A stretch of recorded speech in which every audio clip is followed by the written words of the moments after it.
magandang gabi mga friend. Mukhang delikado si PBBM na ma-impeach sa Kongreso.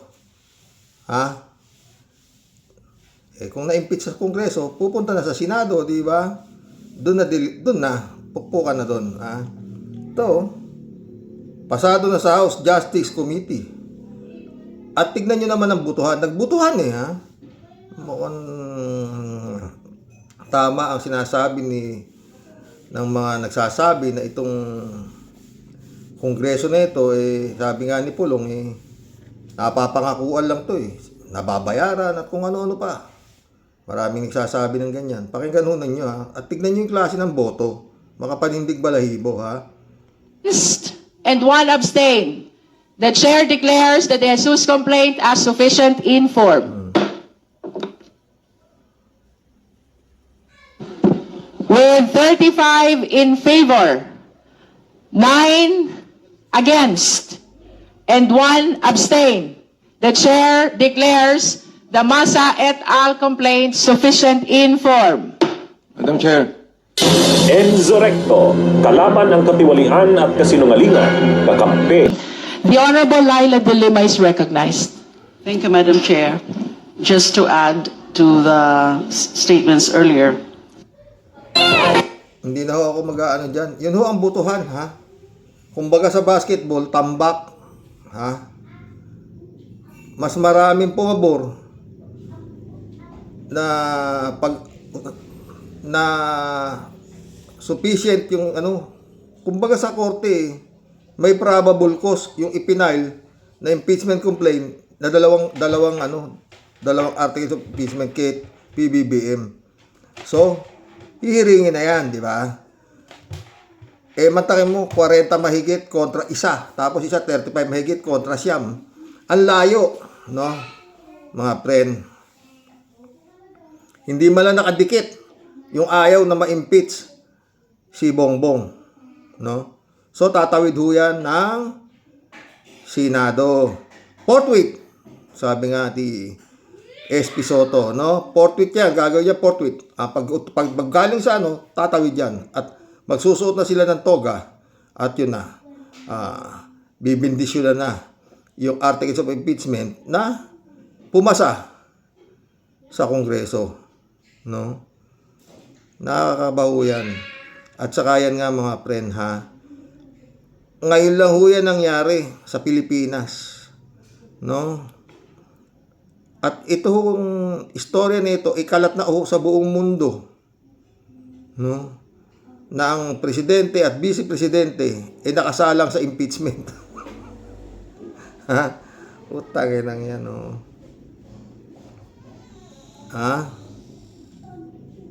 baka pagdating sa Senado niyan, mabilis pa sa alas 4. Wag naman sana, baka tayo Abay na i-impeach talaga to si PBBM. Dahil magbubutuhan pa yan Pag nakakuha ng 1/3 vote ba? Yung Kongreso, naboboto na i-impeach si PBBM sa Kongreso. At yun na papanik na Senado. Alam niyo naman yung Senado kung kaninong bulwarte yan. Di ba? Yun yung nakakaba dyan.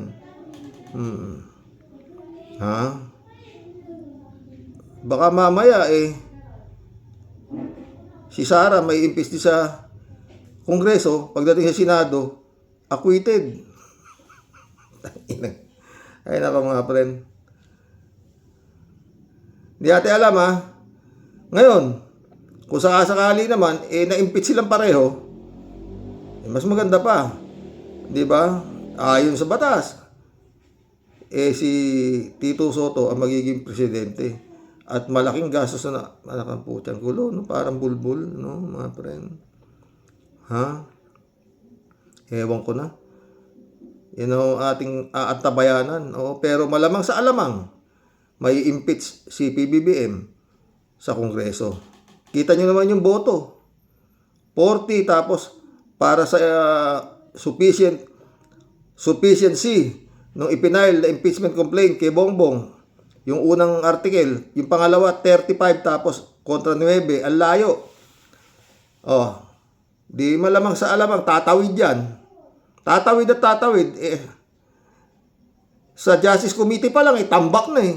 Paano pag sumalang saan yan? Gulo ho talaga to, mga friend. Gulo.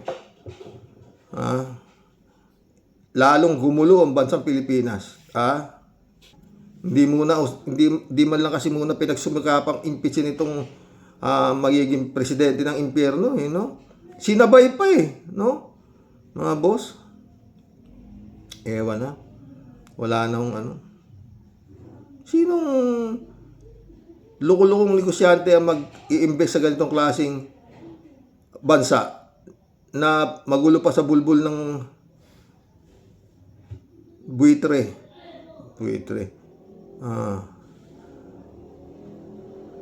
Kapre pala. Magulo pa sa bulbul ng kapre. Hindi pa nga nai-impeach itong nagnakaw na halos maliwanag naman na talagang dapat ma-impeach ito si Sayad. Eto pa isa ngayon. Yung nagpapa-imbestiga, mai-impeach din. At tiyak na tatawid yan. Tatawid sa klase ng butuhan ng mga bren, Sana mali ako. Yun. Pinanood ko si Dean Santa Maria. Yun dun din. Yun ang sasabi. Nagtataka sila sa naging desisyon nitong ditong Korte Suprema nito. Ganon din si Barry Gutierrez, ganon din si Cielo Magno. Lahat nagtataka sila ano na ang nangyayari sa Duterte Court, sa Supreme Court. Di ba? So, House panel rules first impeachment. With 46 votes in favor, 1 vote against, and 1 abstain, the chair declares the De Jesus complaint as sufficient in form. We shall now proceed to the determination of sufficiency in form. In compliance with the process, I understand that you've made mention, or the endorsers have made mention. Tama na yan. 46-1. Sufficient in form. Kung nag-file ka ng kaso sa korte, sa piskalya, para sinabi na niya na may probable cause. Yun ang pagkaka-pick up ko, Tama ba ako? Kasi sufficient in form, Yung ipinahil impeachment complaint, reklamo, di ba? Reklamo para ma-impeach yung presidente. 46-1. Meron pa abstain isa. Nag-iisip pa yung isa. Kung saan siya lalagay, kung sasama sa 46 o sa 1. Hindi na siya bumoto. Yun ang nangyari, mga friend. Ganon din yung second impeachment. Lusot din. Sufficient informed din. Mga na ho to, Justice Committee to nung Kongreso na pinamumunuan nga ni Jinky Luistro. Di aakit na yan. Magbubutuhan na ngayon yan. Kung ilan nang makukuha, 130 lang yata. Pwede na itulak sa Senado. Delikado. Malamang sa alamang. Impeach to. Pagdating sa Senado, sino mo dun? Sino mo dun? Butuhan din dun di ba? Butuhan din dun. Sana mali ako. Nakita mo naman ang boto sa Senado.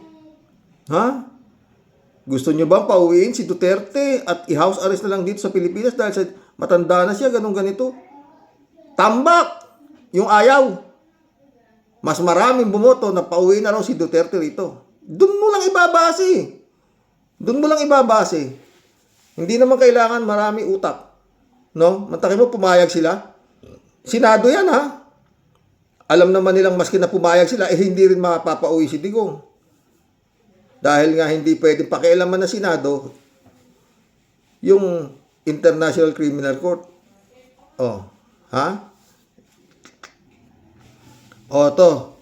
Yung big time rally raw ni Mike Defensor. Nilangaw.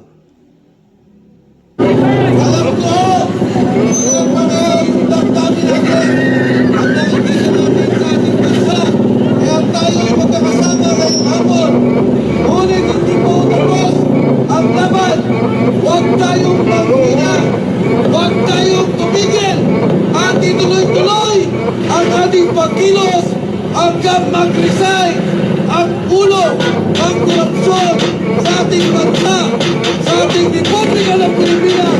Walang iba kundi ang Pangulong Bongbong Marcos. Mga hayop na to, no? Eh, nung panahon ni Duterte, wala yan walang yan, no? Wala yan. Oh. At walang nakapag-file na impeachment kay Duterte. Walang lumusot. Kaya nga nakatapos yung sasampal kay Satanas at nagmumura kay sa Panginoon, eh, di ba? Nakatapos ang bugok. Oh. Wala. Sana mali ako, yun na lang. Magkulam na tayo, nakawala na hong gana. Pero ito ho, darating na mga teleserye sa panahon ng itong araw ng mga puso, Pebrero. Ha? Nakakawalang gana. No? Oo. Hindi pa nga nila napapababa itong Sara Duterte. Sumabay pa. Eh, pero wala tayong magagawa eh. Yun ang gusto nila, di ba? Oh. Okay lang eh, maski mabubaba sila pareho eh. Huwag naman sabay. Oh, baka minamalas-malas pa si PBBM. Eh, yun nga mangyari. Uupo yung presidente ng impyerno. Di ba? Yung sinasabi ni Montulfo, nasira ang ulo. Oo. Pero ako, maasa ako na hindi papayag ang taong bayan. Hindi po papayag. Magkulab na po tayo mga boss. Abay, sa dami ng salapi nito, puta na magtutulong-tulong na to para ma-impeach si PBBM, ba? Puta, kung totoo sinasabi nila Pulong, nababayaran itong mga pirma nitong mga nasa Kongreso, eh tapos ang kaso. Tamantakin mo karaming sabit yan. Puro bilyonaryo na yan, Guardiola. Saldico, Chabi Chingson, Diskaya,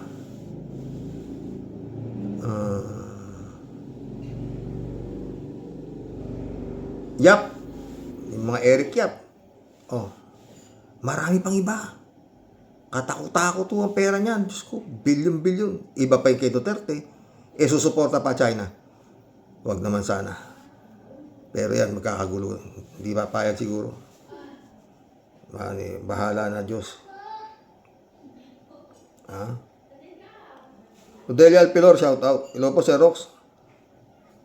Ako, sir, di na ako nagulat sa nagiging pasya ng SC sa kaso ng Inday Lustay. Alam natin na si Digongyo ang naglagay sa kanila. Dapat talagang ikudita na ang mga salot ng gobyerno ni PBBM. Kaso siya kinukudit eh. Aldelia, dasal na lang tayo naway makipagtulungan ang asa mataas na anay nasa matataas na hanay ni PBBM. Di puro dakdak at papreskon niyang mga kapatid na Boeing. Salamat po at ingat po tayong lahat. God bless us all po.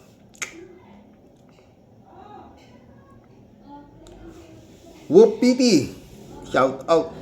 Pagmamahal ba sa bayan o sa pera? Kapitan Kupit. Rolando Resco, shout out ha. Kaya 13 Hudas pa lang appointed. Binaboy ng mga dutay ang bansang Pilipinas. Buti kung binaboy lang eh. Pinagpapatay pa eh. Sa AJ, shout out. Karox, taga Davao ba appointed ni Duterte sa Supreme Court? Kung ganon, walang mangyayari sa kaso na isasampa dyan. Puro demonyo, aso, sigbit. Ano yung boto? Nakakilabot yung boto. 46-1. Putang ina. May nag-abstain pa na isa. Anak ng putang ina. Ano ba yan? Mario Pabianak, shout out. Good evening po tayo sa mga ka-warriors. Kung magninilay tayo sa mga ipinakikita nitong si Sara, paano na ang pangarap nating magandang buhay sa Pilipinas? Imposible. Impossible dream na nga lang. Sabi nga ni SP Soto. Pero hanggang matindi ang tiwala at panampalataya natin, hindi tayo pababayaan ng Panginoon Diyos.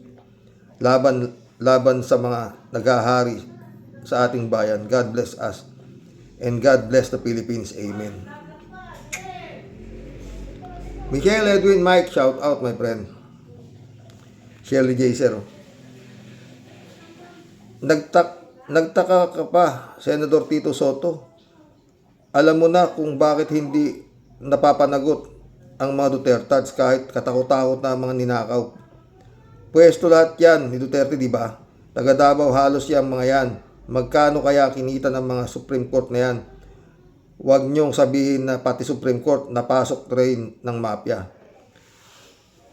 Anong napasok? Ayan na nga, pasok na. Pati COA, pati AMLAC, pasok lahat eh. O, asan? Gumalaw na ba AMLAC para ma-freeze yung mga asset ng mga Duterte? Hirap na hirap si Senador Trillanes sa kasasampan ng plunder. Pinapaimbestigahan yung billion bank account. Gumalaw na ba yung AMLAC para i-freeze? Tangina na. Ay. Shirley Jaser ulit oh. Nahawa na rin sa asawa niya. Parang awa mo na, Mariel. Pag-resignin mo na yung asawa mo. Nakakahiya sa kasaysayan ng Senado. Hindi alam mo pag mga artista, hindi marunong mahiya yan. Makakapal nga mukha niyan eh. Librado Ludovico, shout out. Good morning, Carox and Tall Warriors. Watching from Edmonton, Alberta, Canada. God bless po. Stay safe in health. Huwag na tayo magtaka. Yang SC na yan, Dorian Dutae or Dutae Supreme Court. PBBM declared martial law na para tapos na ang buto-buto. Huwag kang tatanga-tanga. Baka isang umaga, paggising mo, wala ka na dyan sa pwesto mo. Yan na nga eh. Porping Peña, shout out. Tama ka dyan, ka-warriors. Sumagot ulit si Librado. Putik na yan, maliwanag pa sa sigat ng araw na bobo yung asawa mo. Maling-mali ang pinto na pinasok niyang si Padilyang kain leche. Leche ka, mag-resign ka na lang.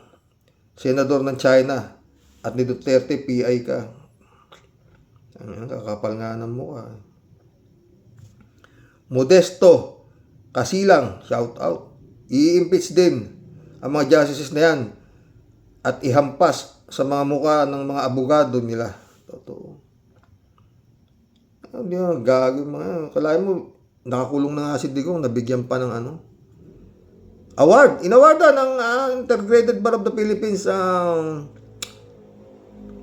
Davao chapter yata, di ba? Nagkagulo, di ba? Daming ng Rick Ignacio, shout out. Karox, sa totoo lang, magandang mga komento mo. Magaling na presidente si BBM, hindi kurap. Si Sara, kaya kayang humarap at mag-speech sa harap ng foreign relations na walang binabasa. Oo naman. Chupi sa Bunao, shout out ha.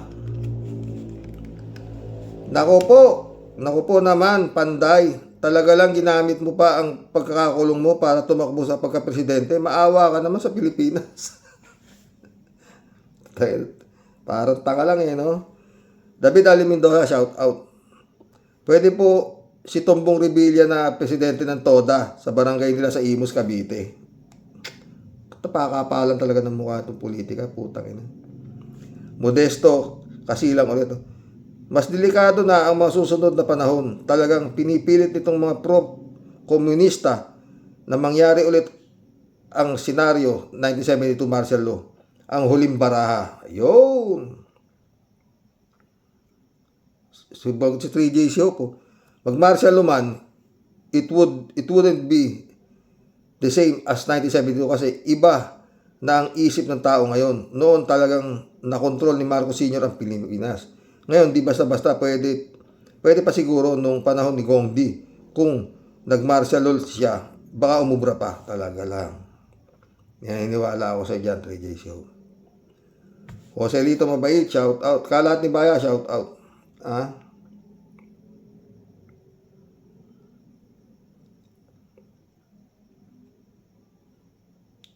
Joki Hano, shout out. Karox, daming mga baliw at sira tuktok. Si Budot Boy Sili and wipe yung mahaba-baba yung mga kalbo, bongbong Ano na kailan ka pa kikilos pag huli na ang lahat? Parang di ka anak ni Apo Lakay. Totoo yan, Joey Hano. Kalat niyo. Good evening, Kasani. God bless your family. God bless kalat niya. Joey Hano ulit, oh. Tingin ko, kahit matalo ang mga didilis na yan, kahit matalo ang mga didilis na yan, di pa rin titigil sa panggugulo. Manggulo yan, mga Duterdes. Ang dapat dyan, mabura. Mabura na sa mundong ibabaw, mga salot sa bansa. Talagang hindi eh. Nagbanta na nga si Pulong, putang ina. Pag namatay yung tatay ko, hindi ko patatahimikin ng Pilipinas. Putang ina. Gaano katibay yung putang ina yun? O, di ba? Kalat niyo. Leader, weak leader nga, Kasani. Weak leader nga, Kasani. Kaya nangyayari ang mga ito. Masahol pa sa purul. Masahol at purul pa kay Erap ang His Excellency na to. Ewan. Kalat ni. Wasak. Sa nasabi ko na, pag isang pamunas puwet na diploma in social studies ang tanging hawak ng isang presidente, ay talagang wasak ang Pilipinas. Mula Barangay Tanod hanggang kay His Excellency ay wala tayong maaasahang tibay. O, paano ito, His Excellency? Hanggang ganito lang ba tayo? Kung nga dyan eh. Ayaw eh. Yun namang Department of Justice, Ombudsman, ano na, Supreme Court, ano na, galit na nga si Gadon eh. Kalat niya ulit oh. Bulungan, paano naman bubulungan ni Atty. Claire si Excellency? Itong bingi, pipi at bulag ang His Excellency nito.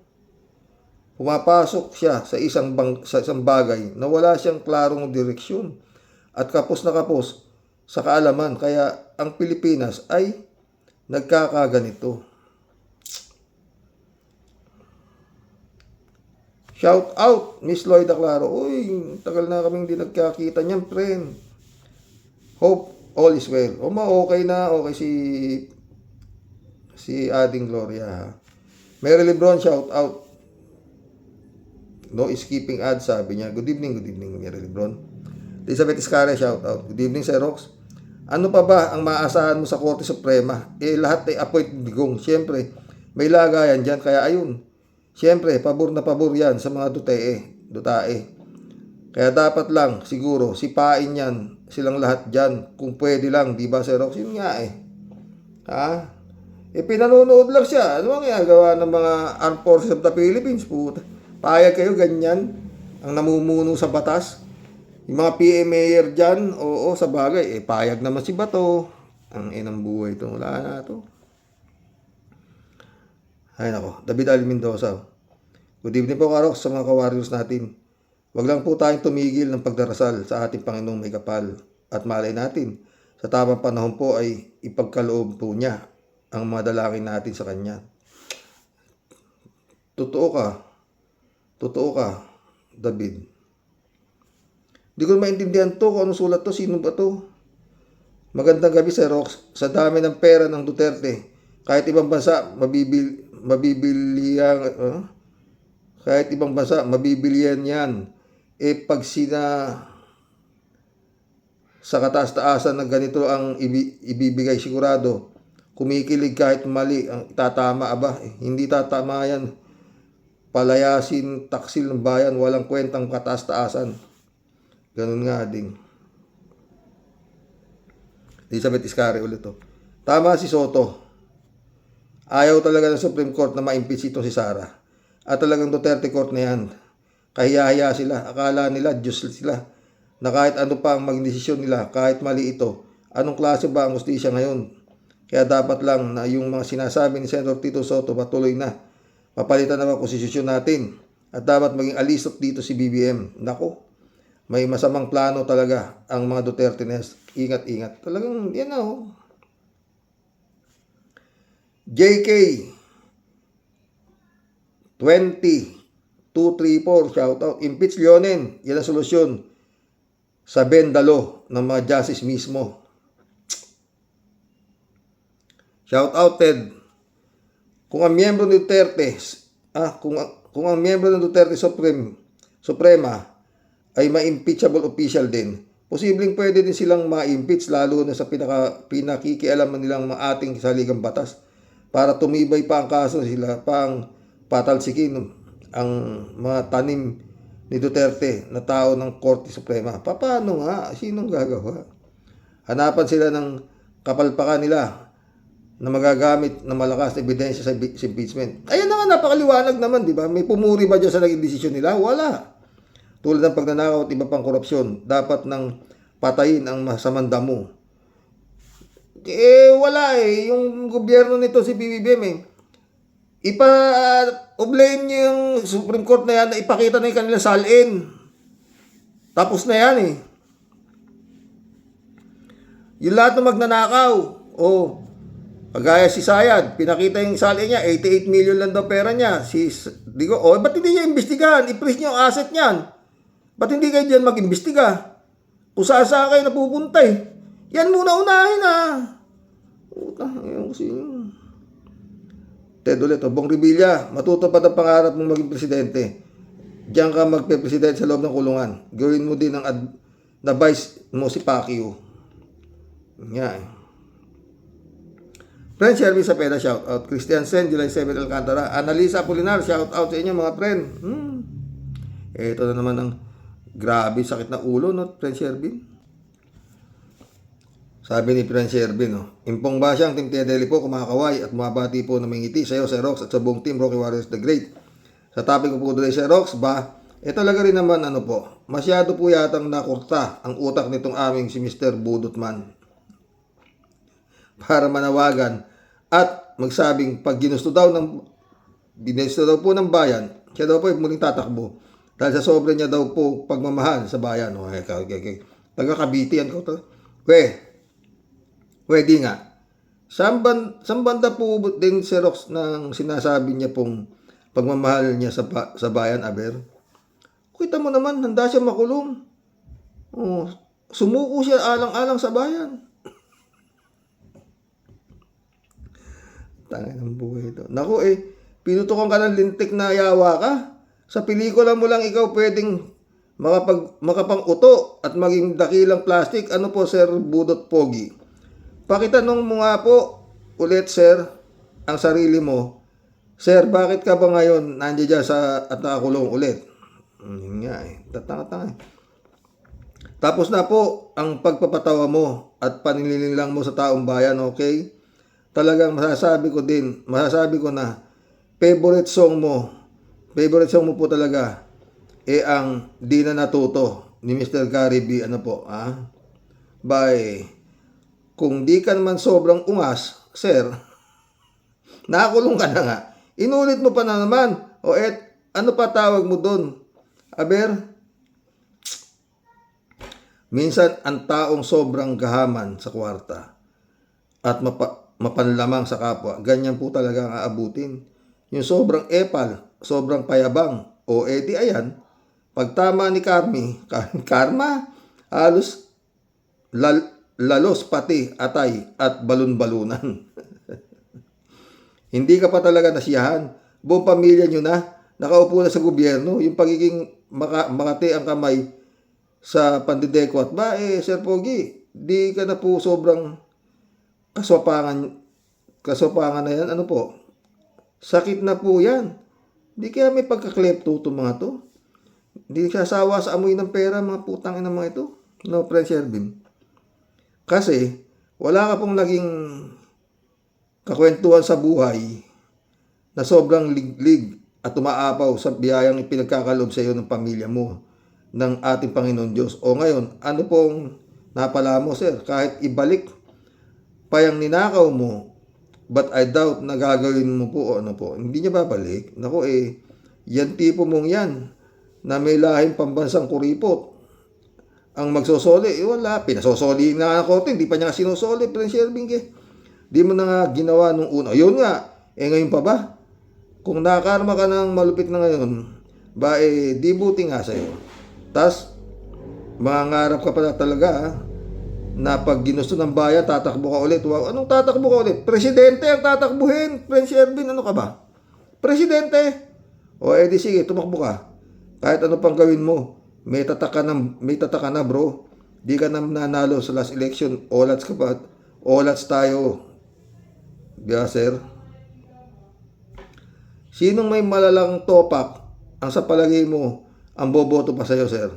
Payo ko na lang sa'yo, sir, budot. Matulog ka na mahimbing, baka sakaling sa panaginip mo, may magtiyagang barangay tanod. Bahala ka sa buhay mo, buisit, leche. Tuti, dedi. Ha? John Dimango, my friend, shout out. Dolor Garcia, Ay Bingson, shout out, ha. Christian Chengnak, shout out. Eddie Luna, shout out, my friend. 3J Show po. Tumpa ka na naman, Sir Rox. Ang Supreme Court natin hindi Supreme Court ng Pinas, kundi Supreme Court ni Gong Di.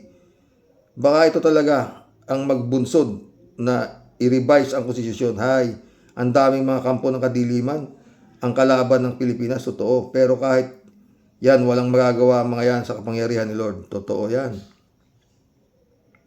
Naniniwala ako sa iyo dyan. 3J Show ulit to. Ayaw ko dyan kay Gadon. Dahil wala rin niyang moralidad, pero tama siya. Sinabi niyang si Sara na super na talagang karapat-dapat na madisbar, pero di madisbar-disbar. Bakit ba? Mga DDS din ba ang mga nasa Philippine Bar Association? Nagtatanong lang po. Ikaw naman, tinatanong pa ba yan? Ikaw talaga, 3J Show. Kita mo, nabigyan pa nga ng award. Maski nakakulong na si Digong, binigyan ng sa Davao, inawardan niya na nagkagulo, di ba? Friend Jun Lagon, shout out my friend Pastor. Hello Manong Roque, ang galing ng batas ng Pilipinas. Flexible. Pwedeng baluktutin para sa mang-ayon ang mga pinapaborang mga tao, lalo na yung mga makapangyarihang mga tao. Only in the Philippines talaga. Kaya nga Pastor, diyan ka na lang. Friend Jun ulit. Salamat po sa pagbati ng birthday ng anak ko. Okay lang, Friend Jun, ikaw naman. Basta, happy birthday ulit. Shalom. Lagon. Mission accomplished, mga boss. Oo. Yan ang ating ngayon. No?